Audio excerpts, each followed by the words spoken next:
Dan penggunaan influencer dalam pendekatan komunikasi pemerintahan ini kan memang sudah sejak lama. Iya, udah lama. Maksudku sejak awal tuh rasanya itu memang template gaya komunikasi kehumasan pemerintahan Jokowi. Apapun proyeknya, kereta cepat, kereta ringan, terus waktu itu vaksinasi COVID, terus ya Asian Games, selalu pendekatannya menggunakan influencer. Yang menurutku ya sah-sah aja, karena memang hari ini orang dapat informasi dari media sosial yang kerap kali mengikuti konten-konten hiburan yang di-provide dengan sangat generous oleh para pemengaruh ini. Jadi ya kemudian pemerintah yang mungkin punya keterbatasan gaya komunikasi tap in atau menggunakan jasa influencer untuk menyampaikan berbagai propaganda keberhasilan pemerintah. Proyek pembangunan Ibu Kota Negara Nusantara terus dikebut mulai dari istana sampai sarana jalan akses ke IKN. Namun, jelang rencana upacara 17 Agustus 2024 nanti di IKN, masih ada persoalan pembebasan lahan milik warga yang belum tuntas.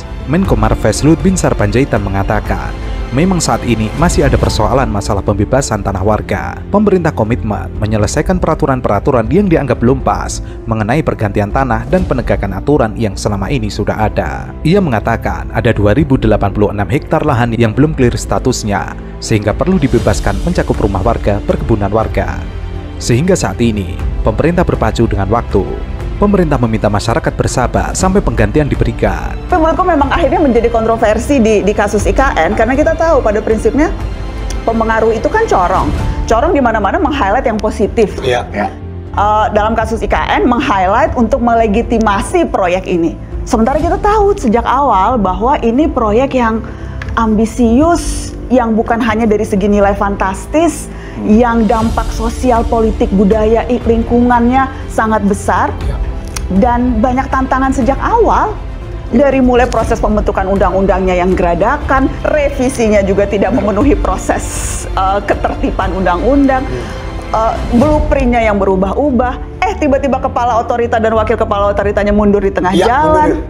Berbagai proyek kemudian banyak yang meleset dan sebagainya, investor yang katanya masuk nggak masuk, jadi banyak masalah.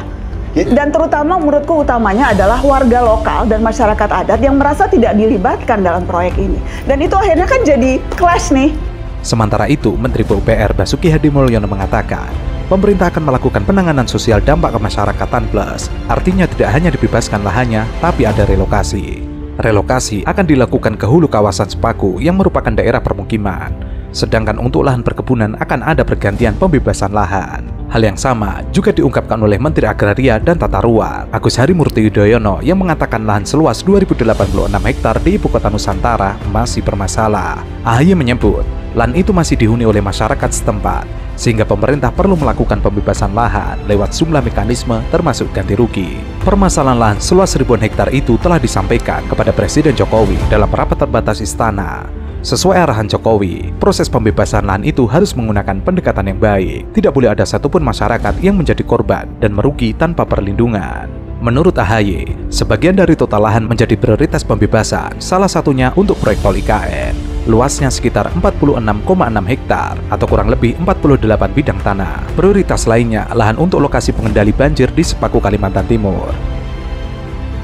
Ya, belum ada yang... Ya, susah sih. Tuh, jadi intinya 17 Agustus ini, upacara 17 Agustus akan terjadi di IKN dan Istana Negara Jakarta. Akan ada double. Oke. Walaupun karena Kepresnya belum keluar, sebetulnya itu kayak bisa dipertanyakan. Jadi di IKN itu sebagai apa ya? Orang belum jadi ibu kota juga, terus kenapa ada upacara di sana? Udah gitu presiden dan presiden terpilihnya upacaranya di sana. Yang di Jakarta yang upacara wakil presiden dan wakil presiden terpilih. Mantan presiden katanya diundangnya ke IKN gitu. Jadi akan ada 2 upacara berlangsung pada saat yang bersamaan. Terus tapi sebagai apa ya upacara di situ? Nah, mereka terinspirasi Marvel mungkin, banyak universe. Ada universe. Aduh, jangan spoiler, Adovi belum nonton. Oh, belum nonton ya? Kami belum nonton, jangan spoiler. Ada universe-nya kita, universe IKN, universe Jakarta. Oke. Aduh, nanti kita nonton di TV di cut-cut tuh. Wah, kadang-kadang di IKN, kadang-kadang jangan. Pasti kayak gitu sih, split window kanan kiri. Iya, ada pasti gitu kan.